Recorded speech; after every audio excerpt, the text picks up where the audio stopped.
السلام علیکم ناظرین، پروگرام میں خوش آمدید کہتے ہیں۔ اس وقت ملک کو مختلف قسم کے چیلنجز کا سامنا ہے، اور سب سے بڑا جو چیلنج ہے وہ معیشت کا ہے، مہنگائی کا ہے۔ ہماری جو اس وقت فائنینشیل پوزیشن ہے وہ کافی زیادہ کمزور ہے اور غمگین حالات سے ہم گزر رہے ہیں۔ آئی ایم ایف کے پروگرام میں بھی ہیں، دوست ممالک سے پیسہ بھی لینے کی کوشش کر رہے ہیں تاکہ ہمارا جو کرنٹ اکاؤنٹ ہے، خسارہ ہے، اس کو بھی پورا کیا جا سکے، ریزروز جو ہیں ان کو بہتر کیا جا سکے، لیکن مہنگائی جو ہے وہ کنٹرول ہونے کا نام نہیں لیتی ہے۔ اس کے علاوہ بھی چیلنجز ظاہر ہے کہ اس ریجن کے اندر جس میں ہم رہتے ہیں، لیکن اندرونی طور پہ اگر دیکھا جائے تو ہر شخص جو ہے وہ مہنگائی کی وجہ سے کافی زیادہ پریشان ہے۔ اور انرجی سیکٹر کا جو پرائسز ہے، سردیاں آ رہی ہیں، گیس کی گورنمنٹ تو کہتی ہے جی لوڈ مینجمنٹ ہم کر رہے ہیں، بٹ بیسیکلی لوڈ شیڈنگ اس کو کہا جاتا ہے کہ آپ کے پاس گیس نہیں ہے، آپ نے ٹائملی کیوں نہیں اس کو آرڈر کیا۔ ہماری جو ڈیمانڈ اور سپلائی کا سارا جو ہے وہ منسٹری آف پیٹرولیم ہو یا باقی اداروں کو پتہ ہے۔ ان تمام ایشوز کے اوپر ہم گفتگو کریں گے کہ اپوزیشن کا جو موقف ہے اور لائن آف ایکشن جو ہے فیوچر کا وہ کیا ہے۔ احسن اقبال صاحب ہمارے ساتھ ہیں، سیکرٹری جنرل پاکستان مسلم لیگ نواز، آپ سابق وفاقی وزیر ہیں اور وہ رہنما ہیں جنہوں نے ہمیشہ پارٹی کے مشکل حالات کے اندر، مشکل دنوں میں پارٹی کا ساتھ دیا اور پارٹی کے موقف کو اور بیانیے کو لے کے چلے۔ بہت شکریہ احسن صاحب، آپ نے ہمیں ٹائم دیا جی۔ یہ کیا وجہ ہے کہ انرجی سیکٹر جو ہے اس کے اندر یہ خاص کر یہ جو گیس کی لوڈ شیڈنگ، ابھی گورنمنٹ جو ہے اس کے حوالے سے ایک شیڈیول بھی انہوں نے اناؤنس کر دیا ہے، سو یہ کیوں یہ معاملات جو ہیں وہ گورنمنٹ ان کو قابو نہیں کر رہی؟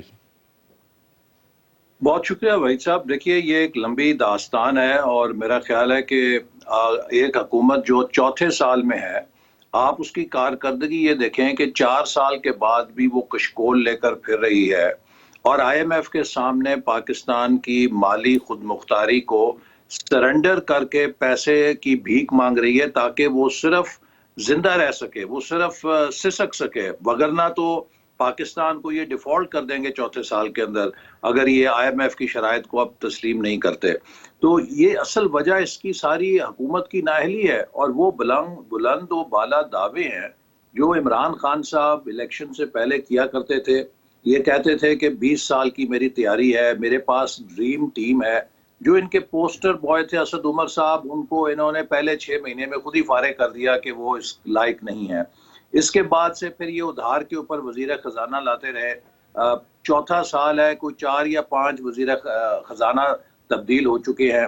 اسی طرح آپ دیکھیے چیئرمین ایف بی آر وہ 5-6 تبدیل ہو چکے ہیں۔ صوبوں کے اندر 7 آئی جیز تبدیل ہو رہے ہیں، 6 چیف سیکرٹری تبدیل ہو رہے ہیں۔ تو حکومت کو تو ابھی تک پتہ نہیں چل رہا کہ اس نے حکومت کیسے چلانی ہے۔ نتیجہ کیا ہے کہ پاکستان کا جو انتظامی ڈھانچہ ہے وہ مفلوج ہو کر رہ گیا ہے، نہ اس میں فیصلے ہو رہے ہیں، نہ اس کی کوئی گرفت باقی بچی ہے۔ اور یوں لگتا ہے کہ مارکیٹ کے اندر جو منافع خور ہیں، جو سٹاکس ہیں، ان کو ایک فری رائڈ ملی ہوئی ہے۔ کبھی پاکستان میں یہ نہیں ہوا تھا کہ چینی کی قیمت گھنٹوں کے حساب سے تبدیل ہو رہی ہو۔ صبح کوئی نکلا ہے تو 110 روپے تھی، دوپہر تک 120 ہو گئی تھی اور شام تک 150 ہو گئی تھی۔ اس قسم کے منظر ہم نے کبھی نہیں دیکھے۔ پھر آپ دیکھیے کہ جیسے آپ نے گیس کے بحران کا بھی ذکر کیا، خود وزیر خزانہ مان چکے ہیں کہ بر وقت فیصلہ نہ کرنے سے اور ایل این جی کا آرڈر پلیس نہ کرنے کی وجہ سے یہ بحران آیا ہے۔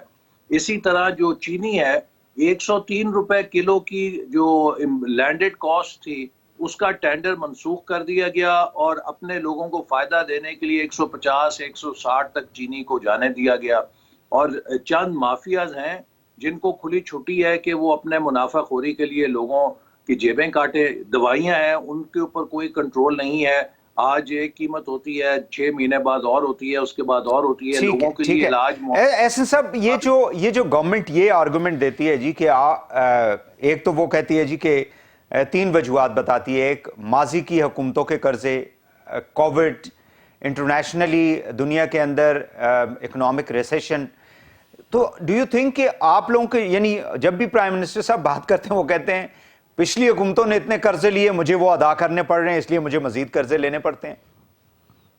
دیکھیے پچھلی حکومتیں بھی قرضے لے رہی تھیں لیکن وہ معیشت کے اندر ان قرضوں سے پیداواری صلاحیت پیدا کر رہی تھیں۔ مثال کے طور پہ ہمارے دور میں کل 10,000 ارب قرضے میں اضافہ ہوا، لیکن اس 10,000 ارب کے عوض 11,000 میگا واٹ بجلی کے منصوبے لگے، اسی طرح 2,000 کلومیٹر موٹر ویز بنے، سی پیک کے منصوبے طول و عرض میں ملک کے چلے۔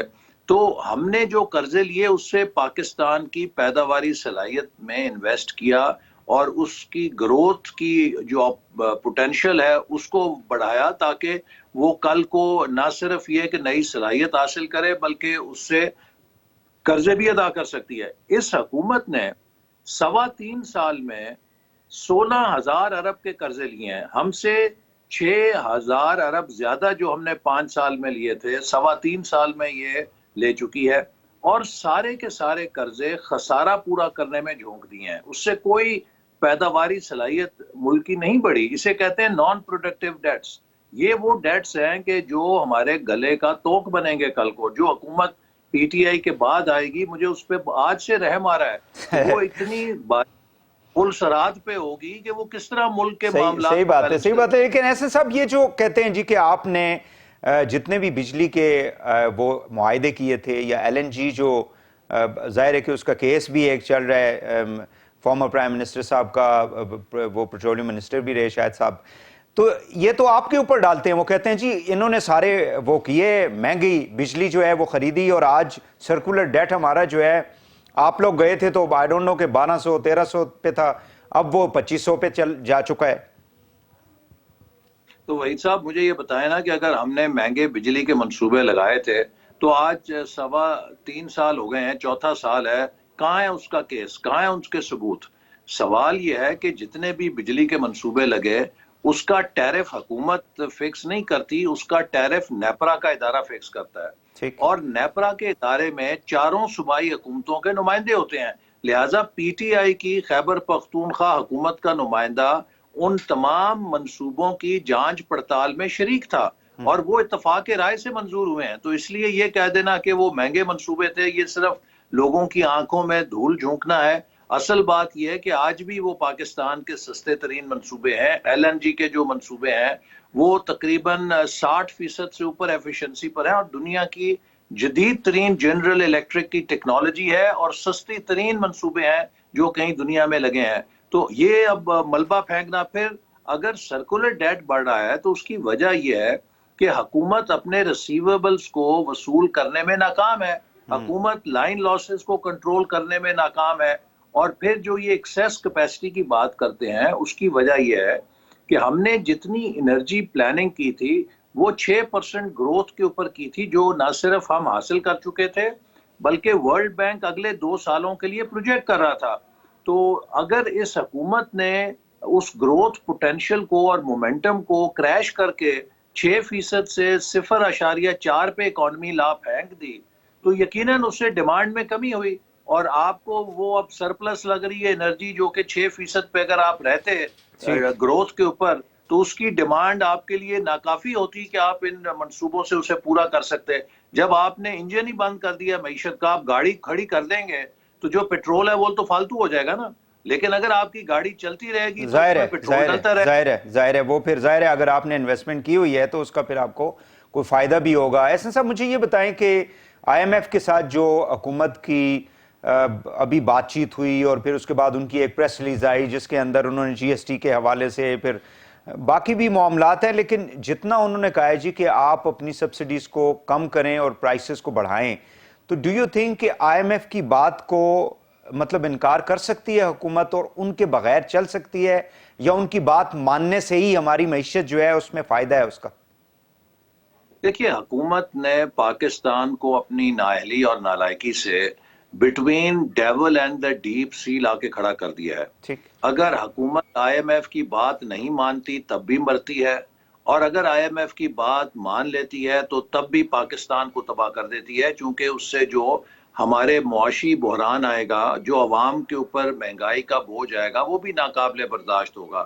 اور میں اس کے لیے آئی ایم ایف کو الزام نہیں دوں گا، میں اس کا سارا الزام حکومت پہ دوں گا کہ جس نے معیشت کو ان 3 سالوں میں اگر گروتھ کے راستے پہ ڈالا ہوتا، اگر جھوٹے انتقامی مقدموں کی بجائے معیشت کو بحال کرنے کے لیے سنجیدہ کوشش کی ہوتی، اگر ٹیکس ریونیوز کو خاطر خواہ بڑھایا ہوتا، تو ہمیں اس قدر آج آئی ایم ایف کی محتاجی نہ ہوتی، اور آئی ایم ایف بھی ہمارے پروجیکشنز کو دیکھ کے وہ ہمیں اتنی کڑی شرائط کا پابند نہ کرتا۔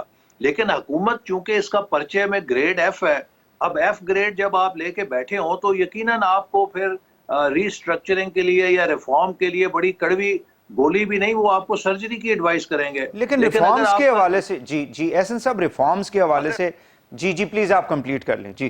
اگر آپ کا گریڈ سی ہوتا یا بی ہوتا تو شاید آپ کو مائلڈ گولی سے بھی گزارا ہو جاتا۔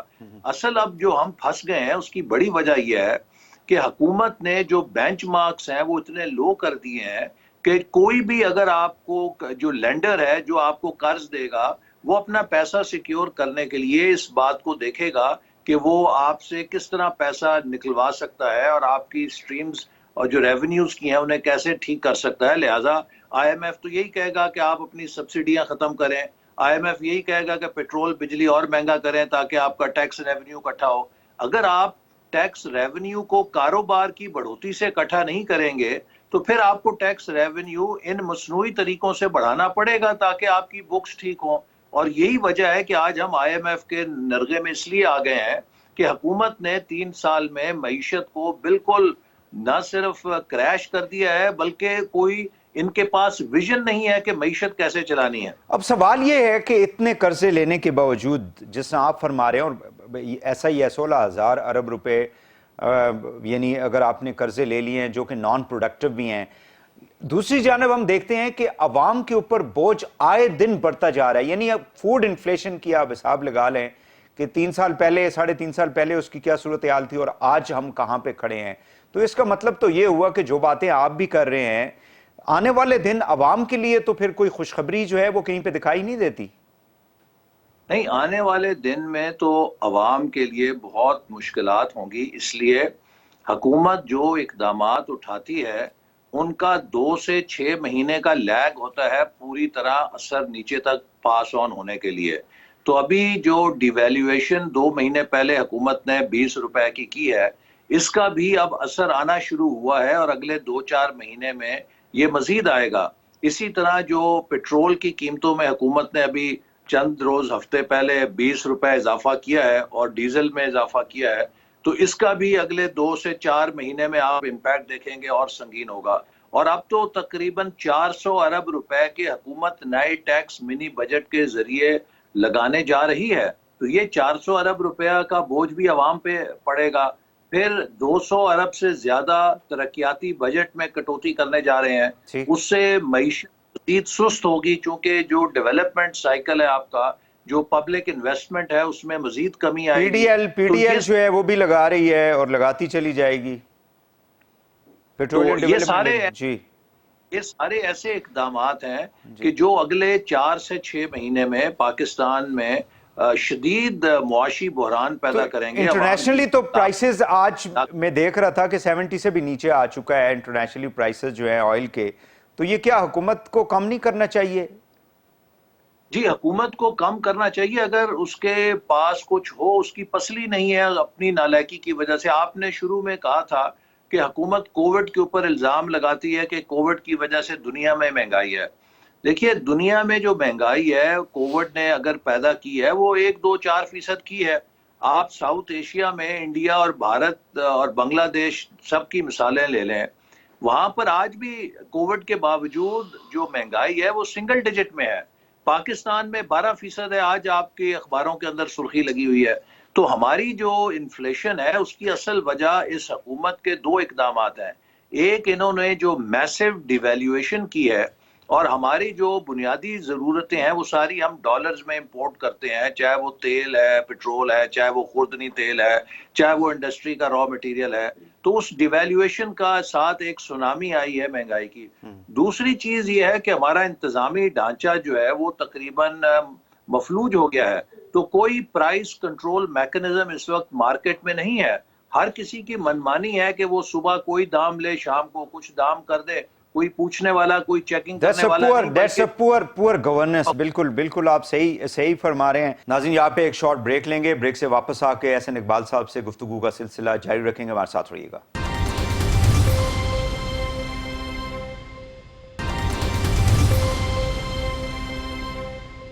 ویلکم بیک ناظرین. گفتگو ہو رہی ہے احسن اقبال صاحب سے، سیکرٹری جنرل ہیں پاکستان مسلم لیگ نواز کے. مجھے یہ بتائیں کہ آپ لوگوں کے کیسز بہت زیادہ جو ہے وہ نیب کی وجہ سے چل رہے ہیں، اور ریسنٹلی ہم نے دیکھا کہ مریم صاحبہ نے جو پریس کانفرنس کی تھی، آپ بھی اس کے اندر موجود تھے، کہ جو فیصلے کیے گئے پی ایم ایل این کی قیادت کے حوالے سے، خاص کر سابق پرائم منسٹر جو نواز شریف صاحب ہیں اور مریم صاحبہ ہیں، ڈو یو تھنک کہ جو اسٹریٹجی آپ لوگوں کی پارٹی کی ہے اب، کہ 5 یعنی اس کے اندر نکات انہوں نے پہلے کہا جی کہ واٹس ایپ گروپ بنایا گیا، پھر ارشد مرحوم جو وہ تھے ارشد ملک جج جو تھے، پھر اس کے بعد شوکت صدیقی صاحب کا حوالہ دیا، پھر یہ جو رانا شمیم صاحب والا ان کا بیان حلفی تھا، اینڈ فائنلی آڈیو.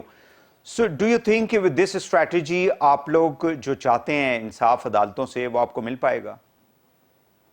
دیکھیے، اس میں ہماری جو حکمت عملی ہے وہ تو ہم قانون کی جنگ عدالتوں میں لڑ رہے ہیں، لیکن اب یہ جو جھوٹ ہے یا جو سازش تھی، اللہ تعالیٰ مکافات عمل کے ذریعے اس کے مختلف جو پردے ہیں وہ اٹھا رہے ہیں، اور آج لوگوں کو پتہ چل رہا ہے کہ کس طریقے سے نواز شریف صاحب کو مصنوعی طریقے سے سزا دلوائی گئی. اب آپ دیکھیے نا، پہلی بات یہ ہے کہ پاناما کا جس کا اتنا آسمان تک شور اٹھایا گیا، اس میں 450 لوگوں کے نام تھے.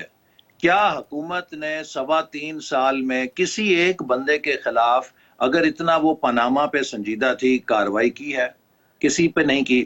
نواز شریف صاحب جن کا پاناما میں نام بھی نہیں تھا، ان کے اوپر پاناما کا ملبہ ڈال کے انہیں اپنے بیٹے کا اقامہ رکھنے اور 10,000 درہم کی تنخواہ جو وصول نہیں کی اور آپ نے ایسٹ میں نہیں لکھی، اس کی بنا پہ کہا جی کہ آپ نااہل ہیں. حالانکہ جو شخص کروڑوں روپے کے اثاثے ڈکلیئر کر رہا ہے، اگر وہ 10,000 درہم اس کا اثاثہ ویسے سوری ٹو کٹ یو احسن صاحب، مطلب اقامہ وغیرہ رکھنے کی ضرورت ہے؟ ہمارے جو پولیٹیکل لیڈرز ہوتے ہیں، لیڈرشپ ہوتی ہے، منسٹرز ہیں، آئی مین وہ تو ورک پرمٹ ہوتا ہے، I think to my knowledge. یہ جی کے اوپر سپریم کورٹ کا فیصلہ آ چکا ہے، یہ کوئی غیر قانونی بات نہیں. نہیں، غیر قانونی اور نہیں ہے، میں ویسے کہتا ہوں کہ ایک اتنی بڑی پوزیشن. جی یہ صرف یہ ویزا ہوتا ہے، یہ ایک ورک ویزا ہوتا ہے کہ آپ کو آنے جانے میں آسانی کے لیے. جب نواز شریف صاحب ایگزائل میں تھے، یہ انہوں نے اس وقت حاصل کیا کہ جب وہ جنرل مشرف کے دور میں ایگزائل میں تھے، تو اس لیے اس کے اوپر کوئی ایسی کہانی نہیں کہ جو آپ بنائیں کہ جی یہ کوئی غدار ہو گئے یا انہوں نے غیر قانونی کام کیا. پھر آپ دیکھیے کہ ان کے کیس میں ایک مانیٹرنگ جج لگایا گیا. آپ سے میں پوچھنا چاہتا ہوں کہ آپ کی اتنی صحافتی زندگی ہے، پاکستان میں کوئی ٹرائل آپ نے آج تک دیکھا ہے کہ جس میں سپریم کورٹ نے مانیٹرنگ جج لگایا ہو؟ پھر جو ان کا ٹرائل جج تھا وہ سپریم کورٹ کے چیف جسٹس سے کہتا ہے کہ جی مجھے انصاف سے اس ٹرائل کو کرنے کے لیے کچھ مہلت اور دی جائے کیونکہ میں کاروائی پوری کرنا چاہتا ہوں. تو انہیں کہا جاتا ہے کہ آپ فلاں تاریخ تک اسے ہر قیمت پہ مکمل کریں جو الیکشن سے پہلے کی تاریخ ہے. یعنی کہ 25 جولائی سے پہلے کون سے قانون کے تحت یہ پابندی تھی کہ نواز شریف صاحب کا ٹرائل مکمل کر کے انہیں سزا دینی ہے، اگر اس کے پیچھے کوئی پولیٹیکل آبجیکٹیو نہیں تھا؟ پھر اسی طرح وہی ارشد ملک صاحب نے جو اپنی ویڈیو میں کہا، جس کو ایف آئی اے نے فورنسک آڈٹ کر کے درست مانا کہ مجھے بلیک میل کر کے فیصلہ لیا گیا ہے. پھر اس کے بعد آپ نے دیکھا یہ رانا شمیم صاحب کا ایفیڈیوٹ آ گیا، پھر ثاقب نثار صاحب کی آڈیو آ گئی. یہ اگر چیزیں نہ بھی ہوں، لیکن ثاقب صاحب نے تو ڈینائل کیا ہے، آپ کو تو معلوم ہی ہے. ثاقب نثار صاحب نے کہا یہ میری آڈیو نہیں ہے، وہ تو کہتے ہیں. جی. اور دوسرا یہ جو ارشد ملک صاحب کی ویڈیو، یہ وہاں پہ جو دوسرا شخص نظر آ رہا تھا وہ مرحوم کے ساتھ، وہ ناصر بھٹ صاحب ہیں، وہ تو آپ کے پارٹی کے، وہ تو نواز شریف صاحب کے ساتھ لنڈن میں سائے کی طرح ان کے ساتھ گھومتے پھرتے ہیں. تو یہ کیا آپ لوگوں کی نیگیٹو اس میں نہیں جاتا کہ آپ لوگ، کیونکہ یہ آپ کو معلوم ہی ہے کہ آج کل بہت زیادہ پی ٹی آئی والے کہتے ہیں جی کہ ان کا کام ہی آڈیو ویڈیوز بنانا ہے اور کچھ نہیں ہے. نہیں، میں تو آپ سے ابھی کہہ چکا ہوں نا کہ اگر یہ آڈیو اور ویڈیو نہ بھی ہو تو اگر آپ صرف سرکمسٹینشل ایویڈنس دیکھیں کہ جس طریقے سے نواز شریف صاحب کا ٹرائل کیا گیا، اس میں وہ ضابطے لگائے گئے کہ جو آج تک کسی قانون کے تحت نہیں لگتے، ان کو رائٹ آف اپیل نہیں دیا گیا۔ دیکھیے، جب افتخار چودھری صاحب کو برطرف کیا گیا تو ان کی بحالی کے لیے سپریم کورٹ کا ایک رمدے صاحب کی قیادت میں غالباً 7 یا 9 رکنی بینچ تھا۔ جی اس بینچ نے کہا کہ جناب، ایک نائب قاصد کو آپ برطرف کرتے ہیں تو اس برطرفی کے خلاف اسے اپیل کا حق ملتا ہے۔ آپ نے چیف 20 جولائی جسٹس کو کو 20 جولائی 2007 کو ان کو ریسٹور کر دیا تھا انہوں نے۔ جی، اور انہوں نے کہا کہ آپ نے چیف جسٹس آف پاکستان کو برطرف کیا اور ان کے پاس کوئی رائٹ آف اپیل نہیں ہے۔ تو آپ دیکھیے کہ اس اصول کے تحت تو سپریم کورٹ نے وزیر اعظم پاکستان کو، جو عوام کا منتخب نمائندہ ہے، برطرف کر دیا without any right of appeal. تو کیا یہ تقاضے ان کے اپنے چیف جسٹس کے لیے جو قانون تھا ٹھیک یا ہے، جو پیمانہ بالکل صحیح ہے احسن طے صاحب، کیا، لگتا وہ جی پیمانہ اعظم جی کے لیے ہونا چاہیے تھا؟ بالکل صحیح ہے۔ آپ دیکھیں، سابق وزیر اعظم صاحب جو ہیں، ان کی جتنی بھی تقاریر ہیں، اسپیچز ہیں، میڈیا سے گفتگو ہے، مریم صاحبہ کی، ایون آپ لوگوں کا جو نیریٹو ہے، اس سے لگتا یہ ہے کہ عدلیہ نے انصاف کے تقاضے جو ہیں وہ پورے نہیں کیے۔ بٹ اس وقت اس قسم کی جو یہ ساری چیزیں جو باہر آ رہی ہیں، ظاہر ہے کہ اس کے اندر جو سٹنگ ججز ہیں ابھی بھی وہ موجود ہیں سپریم کورٹ کے اندر، کافی ایسے جو اس وقت بھی تھے جب یہ ڈیسیژنز آ رہے تھے۔ تو یہ کیا عدلیہ کو اسکینڈلائز کرنے کے وہ نہیں ہوگا، مترادف نہیں ہوگا کہ آپ لوگ عدلیہ کو جو ہے وہ کنٹروورشل بنا رہے ہیں، اور پھر اسی عدلیہ سے آپ لوگوں کو انصاف بھی چاہیے؟ دیکھیے، اگر کسی نے کوئی غلط کام کیا ہے، مثال کے طور پہ اگر کوئی آرمی چیف مارشل لا لگاتا ہے تو اس کو ہم یہ کہیں کہ اس لیے ہم ڈیفینڈ کرنا چاہتے ہیں کہ اس سے پورے آرمی کا ادارہ سکینڈلائز ہو جائے گا، یہ مناسب نہیں ہے۔ اگر ایک چیف جسٹس کوئی غلط کام کرتا ہے تو اس کی احتساب کا یہ مطلب نہیں ہے کہ پورے عدلیہ کا ہم ٹرائل کر رہے ہیں۔ ابھی حال ہی میں بنگلہ دیش کے اندر آپ نے دیکھا کہ انہوں نے اپنے چیف جسٹس سپریم کورٹ کو سزا دی۔ اس کا یہ مطلب نہیں ہے کہ انہوں نے پوری سپریم کورٹ کو سزا دے دی۔ ایسے اقدامات سے دراصل اداروں کا وقار اور اعتماد بڑھتا ہے کہ ان کے اندر یہ صلاحیت ہے کہ اگر ان کے اندر سے کوئی شخص اس ادارے کا غلط استعمال کرے یا آئین اور قانون سے ہٹ کر چلے تو یہ ادارہ خود احتسابی کے ذریعے ایسے واقعات کا نوٹس لے سکتا ہے۔ اس سے اداروں کی جو عزت ہے وہ گھٹتی نہیں ہے بلکہ بڑھتی ہے۔ ناظرین، یہاں پہ ایک اور شارٹ بریک لیں گے اور واپس آ کے احسن اقبال صاحب کے ساتھ گفتگو کا سلسلہ جاری رکھیں گے، ہمارے ساتھ رہیے گا۔ ویلکم بیک ناظرین، گفتگو ہو رہی ہے احسن اقبال صاحب سے، سیکرٹری جنرل پاکستان مسلم لیگ نواز۔ رانا شمیم صاحب کل پیش ہوئے تھے عدالت میں اور ان سے سوالات کیے گئے۔ وہ ایک لمبی، ظاہر ہے کہ وہ کویسچن آنسر سیشن تھا چیف جسٹس اسلام آباد ہائی کورٹ کا اور رانا صاحب کا۔ رانا صاحب نے 2 موقف اپنائے۔ ایک انہوں نے کہا کہ میں نے اپنے پوتے کو کہا کہ جا کے لاک اپ میں رکھ لو، مجھے نہیں معلوم کہ یہ بیان حلفی لاک اپ سے کیسے نکل آیا۔ پھر تھوڑی دیر کے بعد انہوں نے کہا کہ وہ تو لندن میں ہے، وہاں سے منگوانا پڑے گا، 2 ہفتے کا ٹائم مجھے چاہیے۔ تو اگر یہ ان کا بیان حلفی جو ہے وہ کل کو کہتے ہیں جی یہ تو وہ ہے ہی نہیں جو کہ میڈیا کے اندر آیا ہے، تو دین اگین جس بیس کے اوپر آپ لوگ ایک پولیٹیکل نیریٹو، نیچرلی آپ نے کہا کہ ہم تو عدالتوں کے اندر انصاف چاہتے ہیں، بٹ ایک پولیٹیکل نیریٹو تو آپ لوگ بنا رہے ہیں، تو ڈو یو تھنک کہ وہ پھر ڈیفیٹ ہو جائے گا اگر یہ عدالت کے اندر پروف نہیں کر پاتے؟ دیکھیں نا، میں نے تو آپ سے پہلے کہا کہ میرا جو نیریٹو ہے یا جو میرا موقف ہے وہ نہ رانا شمیم صاحب کی گواہی کے اوپر ہے، نہ جسٹس ثاقب نثار صاحب کی آڈیو لیکس کے اوپر ہے۔ نہیں، لیکن ہم احسن تو صاحب پہلے آپ لوگ اتنی لمبی، یعنی مریم صاحب اتنی لمبی پریس کانفرنس کس بات کی کرتی ہیں؟ وہ تو ایک نیریٹو ڈیولپ کر رہی ہیں نا۔ یہ چیزیں تو اس ہماری بنیاد کو سپورٹ کر رہی ہیں کہ جو ہم پہلے دن سے کہہ رہے ہیں۔ جی میں نے ابھی آپ سے کہا کہ نواز شریف صاحب کے خلاف جو کارروائی ہوئی اس میں آپ کو معلوم ہے کہ کس طرح پاناما کو استعمال کیا گیا اور ان کو نکالا گیا بیٹے سے تنخواہ نہ لینے کے اوپر، حالانکہ ان کا پاناما میں نام ہی نہیں تھا، لیکن پاناما کے 400 بندے میں سے کسی کے خلاف آج تک سوئی نہیں ہلی۔ ابھی جو پنڈورا پیپرز آئے ہیں، کیا حکومت جو اتنی چیمپئن تھی شفافیت کی، اپنے ان وزیروں کو نکالا ہے اس نے جن کی آف شور کمپنیاں پنڈورا پیپرز کے اندر آئی ہیں؟ وہ سارے کابینہ میں بیٹھ کے ایف بی آر سے اپنے ٹیکس ریکارڈ ٹھیک کرا رہے ہیں تاکہ کل کو کسی محاسبے سے بچ سکیں۔ یہ تو حکومت کی حالات ہیں۔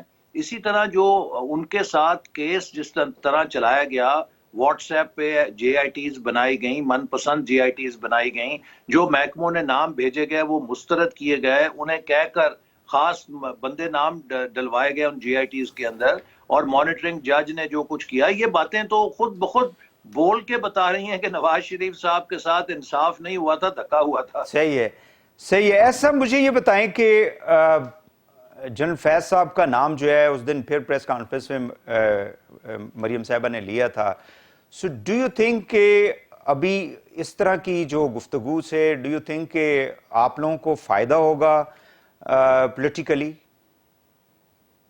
دیکھیں، میں سمجھتا ہوں کہ پچھلے 3 سال میں عمران خان صاحب کی تو جو ان کے وعدے تھے، جو ان کی ساکھ تھی، وہ تو مٹی میں مل گئی، اور اس کا بہرحال وہ ایک سیاستدان ہے، سیاستدان کے ساتھ زندہ باد بھی ہوتی ہے اور مردہ باد بھی ہوتی ہے، یہ اس کے کھیل کا حصہ ہے۔ لیکن جو ایک بہت ہی قابل تشویش بات ہے کہ 2018 کے بعد سے عمران خان کی تمام ناکامیوں کا عوام کی نظر میں براہ راست جو ملبہ ہے وہ ہمارے قومی اداروں پر پڑا ہے۔ اس میں زیادہ حد تک ہماری اسٹیبلشمنٹ یا عسکری ادارہ ہے، اور کسی حد تک ہماری عدلیہ ہے، جن کے اوپر یہ بہت زیادہ بوجھ پڑا ہے، اور ان کا کردار عوام کی نظر میں متنازع ہوا ہے۔ تو میں اگلے دن ایک گاؤں میں گیا، تو وہاں پہ ایک بزرگ، دیہاتی بزرگ، صرف جو کہ آپ عام حالات میں کہیں گے کہ یہ تو بالکل ہی گاؤں سے باہر سے کسی چیز کا پتہ نہیں ہوگا، تو وہ مجھے کہنے لگے کہ آپ کسی ٹی وی پروگرام میں میرا یہ پیغام ضرور دیں کہ جو لوگ نواز شریف صاحب کو کہتے ہیں کہ گجرانوالہ کی تقریر میں انہوں نے نام کیوں لیے کچھ افراد کے، تو انہیں کہیں کہ جی اب تو گاؤں کا بچہ نام لے رہا ہے، تو آپ نے کیا کیا ملک کے ساتھ؟ تو اس لیے ہم سمجھتے ہیں کہ ہمارے قومی اداروں کو سیاسی کسی تنازع سے کوسوں دور رہنا چاہیے۔ پاکستان ایک سیکیورٹی انوائرمنٹ میں ہے، ہماری جو فوج ہے اس کا ایک بڑا کلیدی کردار ہے۔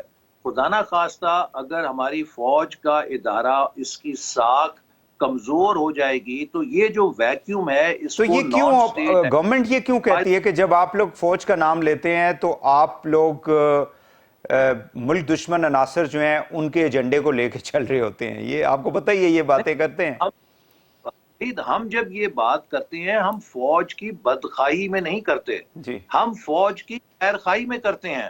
ہم چاہتے ہیں کہ فوج کے لیے مسلم لیگ نون، PTI، Peoples party, ANP، Jamaat Islami, PTI، سب کے ورکر زندہ باد بولیں۔ دیکھیے، آپ کو پتہ ہے ماضی میں جب فوج کے حوالے سے یہ تاثر ہوا تھا کہ یہ فوج صرف کاف لیگ کی فوج ہے، یا یہ صرف کاف لیگ کو حمایت کرتی ہے، یا ان کے ساتھ ان کو یہ سپورٹ کرتی ہے، تو 2007 میں کیا حالات ہو گئے تھے کہ اتنی عوام میں دوری آ گئی تھی کہ خود فوج نے یہ سرکولر نکالا کہ وردی پہن کے آپ شہروں میں نہ جائیں۔ تو ہم تو چاہتے ہیں کہ فوج کو کسی قسم کے سیاسی تنازع سے بالا تر رہنا چاہیے۔ بالکل صحیح ہے۔ اچھا ایسے صاحب ٹائم کم ہے، ایک تو جی بارڈرز کے اوپر ہیں، شہادتیں دے رہے ہیں، یہ ان کی قربانیوں کے ساتھ ناانصافی ہے کہ ہم کسی بھی لحاظ سے ان کے ادارے کو سیاسی تنازع میں دیکھیں۔ ٹھیک ہو گیا۔ یہ میڈیا سیل جو مریم صاحبہ کا اور یہ جو لسٹیں وغیرہ سامنے آئی ہیں، ڈو یو تھنک کہ یہ جسٹیفائیڈ ہے کہ آپ کسی پولیٹیکل اس کو، کسی بھی میڈیا ہاؤس کو کہیں جی کہ ان کو آپ نے یہ پیسے نہیں دینے یا یہ اشتہار نہیں دینے؟ ڈو یو تھنک کہ this is justified from government point of view? جی میں بات کر رہا ہوں۔ جی میرے موجودگی میں جو انہوں نے بات کی تھی، انہوں نے کہا تھا کہ یہ آڈیو پارٹی میڈیا سیل کے حوالے سے ہے، اور ایک پولیٹیکل پارٹی کا یہ استحقاق ہے، جیسے کہ ایک کسی ادارے کا استحقاق ہے۔ جب بھی کوئی ادارہ اشتہار دیتا ہے تو وہ اپنے بجٹ کو دیکھتا ہے، اپنی ٹارگٹ مارکیٹ کو دیکھتا ہے۔ نہیں، لیکن گورنمنٹ کا جو بجٹ ہے وہ سب سے زیادہ ایک دو گروپس کو گیا ہوا ہے، آپ کو پتہ ہی ہے، جن سے مطلب جو آڈیو کے اندر بھی یہ دوسری جو آڈیو آئی اس کے اندر یہ بات کنفرم ہو رہی ہے کہ جن لوگوں کو پیسے زیادہ ملے ان سے ظاہر ہے کہ پولیٹیکل پارٹیز تو اپنا بینیفٹ لینا چاہتی ہیں۔ جی PTI حکومت کے جو اعداد و شمار آئے ہیں، ان کے دور میں بھی ایک دو چینل ہیں کہ جنہوں نے زیادہ اشتہار لیے ہیں۔ یہ تو بعد والی حکومت، جی ہاں، یہ بعد والی حکومت آگے نکالے گی ان کا سارا حساب کتاب۔ بٹ ڈو یو تھنک کہ this is fair? Is it fair? Do you think channels ہیں جن کے اوپر ان کی نوازشات تھیں ساری؟ میں یہ کہہ رہا ہوں کہ کوئی کچھ گروپس کو، ظاہر ہے ورکرز ہوتے ہیں وہاں پہ، لوگوں کو تنخواہیں نہیں ملتی ہیں، ہم جیسے لوگ جو کام کرتے ہیں مختلف اداروں میں، تو do you think this is fair? دیکھیے ہمارے دور میں کوئی میڈیا سے ایسی شکایت نہیں تھی کہ وہاں پہ ہزاروں کی تعداد میں کارکنان کو لے آف کیا جائے. ہمارے دور میں میڈیا تھرائیو کر رہا تھا، حکومت کا کسی قسم کا میڈیا پہ کنٹرول نہیں تھا. جتنی کلاس آپ لوگوں نے میڈیا نے ہمارے حکومت کے لیے شاید پاکستان میں کسی کی نہیں لی، لیکن پچھلے 3 سالوں میں جتنی مثبت رپورٹنگ میڈیا نے کی ہے شاید کسی دور میں نہیں کی. لیکن اس دوران ہزاروں میڈیا کے کارکن لے آف ہوئے ہیں. اس سے پتہ لگتا ہے کہ میڈیا کو کنٹرول کرنے کی کون کوشش کر رہا تھا. یہ جو 133 کے اندر جو ایک چھوٹی سی ویڈیو سامنے آئی ہے، اس پہ آپ کی پارٹی کا کیا موقف ہے؟ آپ لوگ کوئی خرید و فروخت میں بھی کوئی؟ میں نے تو اس کو جو دیکھا ہے تو بڑا کلیئر ہے کہ یہ ایک سٹیجڈ ویڈیو ہے. اس طرح سیٹ لگا کے، لائٹنگ کر کے اور بینر لگا کے کوئی پارٹی جو ہے اوپنلی پیسے تقسیم نہیں کرتی. یہ صاف ظاہر ہے کہ کسی نے فرمائشی طور پہ بنا کے بدنام کرنے کے لیے ویڈیو بنائی ہے. چونکہ اس طرح ہے جیسے آپ کسی سٹیج ڈرامے کی شوٹنگ کر رہے ہیں، لائٹنگ بھی پرفیکٹ ہے، سٹیج بھی پرفیکٹ ہے، ہر اداکار بھی پرفیکٹ ہے، تو وہ ایک اس طرح کی ویڈیو بنا کے صرف اپنے سیاسی مقصد کے لیے استعمال کی گئی ہے. لانگ مارچ میں بتائیے گا کہ کیا کریں گے آپ لوگ؟ مطلب آ رہے ہیں Islamabad, and do you want early election? جی 6 دسمبر کو پی ڈی ایم کا سربراہی اجلاس ہے جس میں اگلا وہ اپنی تحریک کا لائے عمل طے کریں گے. لیکن لانگ مارچ حقیقت میں اس وقت ہمارے ایجنڈے پہ ٹاپ ہے. لوگ ضرور چاہتے ہیں کہ آ کے اپنا احتجاج ریکارڈ کرائیں اور بتائیں کہ یہ حکومت کتنی غیر مقبول ہو چکی ہے، عوام کتنے پس چکے ہیں، مزدوروں کا، کسانوں کا، ہر طالب علم کا، ایسے سب نوجوان کا مائنس مطالبہ پیپلز ہے کہ پارٹی، ہم آ کے آپ لوگ اپنا استعفے دیں گے اس اسمبلی سے، ساری اسمبلیوں سے، مائنس دیکھیے پیپلز پارٹی؟ ہم دیکھیں گے اگر تو ایسی صورت ہو دیکھیں نا، حال نظر 500 آئے 600 ہمیں استعفیٰ کہ اگر آ ہمارے جاتا ہے، استعفے 700 اتنے بڑے استعفے اگر پیپلز پارٹی نہ بھی دے تو یہ تو بحران تو کریٹ ہو گیا نا پھر. نہیں، وہ 500-600 نہیں ہوتا. اگر پیپلز پارٹی ہمارے ساتھ مل کر ساری اپوزیشن استعفے دے تو تقریباً 400 کے قریب بنتے ہیں ٹوٹل 800 میں سے. ٹھیک. تو اپوزیشن سے اگر کوئی جماعت اندر بیٹھی ہو اور وہ پھر حکومت کے ساتھ مل کے ضمنی الیکشن میں خود کو اپوزیشن جماعت بنانے کی کوشش کرے تو اس کا ایک ڈاؤن سائیڈ بھی ہے. البتہ اگر حالات ایسے ہوں کہ جس میں یہ نظر آئے کہ ہمارے استعفے دینے سے یہ حکومت اور یہ نظام گر جائے گا تو اس کے لیے کوئی 5 سیکنڈ کا بھی انتظار ہم نہیں کریں گے. یہ سب چیزیں حالات کو دیکھ کر اس کے مطابق ہم فیصلہ کریں گے. البتہ ہمارا یہ ہدف ضرور ہے کہ 2022 میں نیا الیکشن ہو، چونکہ ملک اب متحمل نہیں ہو سکتا اس نااہلی کا جو معاشی ٹھیک بحران ہے، پاکستان میں پی صحیح ٹی ہے. آئی نے پیدا ایسے صاحب، میاں کرتا صاحب، تھا جی قابل حل ہو. میاں نواز شریف صاحب کی واپسی کا کب تک ہے کوئی؟ جی وہ ضرور آئیں گے. دیکھیے نواز شریف صاحب اس وقت بھی پاکستان آئے جب ان کی اہلیہ بستر مرگ پہ تھیں، ان کو چھوڑ کر وہ آئے اور انہوں نے اپنی commitment to the rule of law show کی ہے. اب ان کے معالجین نے فیصلہ کرنا ہے. جو ہی ان کے معالجین انہیں گو اہیڈ دیں گے وہ پہلی فلائٹ لے کے پاکستان آ جائیں گے. چلیں، آخری سوال احسن صاحب، مجھے یہ بتائیں کہ 22 میں الیکشن ہو گئے، آپ لوگوں کی پارٹی جو ہے وہ الیکشن جیت جاتی ہے، کیونکہ فی الحال جو صورتحال ہے اس میں نواز شریف صاحب اور مریم صاحبہ تو ڈسکوالیفائی ہیں، تو آپ لوگوں کا کینڈیڈیٹ کون ہوگا پرائم منسٹر کا؟ جی تو اب دیکھیے ابھی تو الیکشن ہونے میں وقت ہے اور ہم کوشش کر رہے ہیں کہ نواز شریف صاحب اور مریم نواز صاحبہ کو بھی انصاف ملے. ان کی نااہلی غلط طور پہ ان کو دی گئی ہے اور پارٹی جب الیکشن میں حصہ لے گی تو اس کے بعد یہ مرحلہ ہوگا کہ وہ فیصلہ کرے. لیکن اس وقت ہمارے قائد نواز شریف صاحب ہیں، ان کی قیادت میں پارٹی بھرپور طریقے سے چاہے ان کو اہل رکھا جائے یا نا اہل رکھا جائے انتخابات میں حصہ لے گی اور وہ انتخابی مہم کی انشاءاللہ قیادت بھی کریں گے بڑی اچھے طریقے سے. احسن صاحب بہت شکریہ آپ کا، تھینک یو ویری مچ. ناظرین، سیکرٹری جنرل پاکستان مسلم لیگ نواز ہمارے ساتھ تھے، احسن اقبال صاحب فارمر فیڈرل منسٹر، بہت شکریہ آپ کا. آج کے لیے اتنا ہی ناظرین، کل دوبارہ آپ سے ملاقات ہوگی، اجازت دیجیے، اللہ حافظ.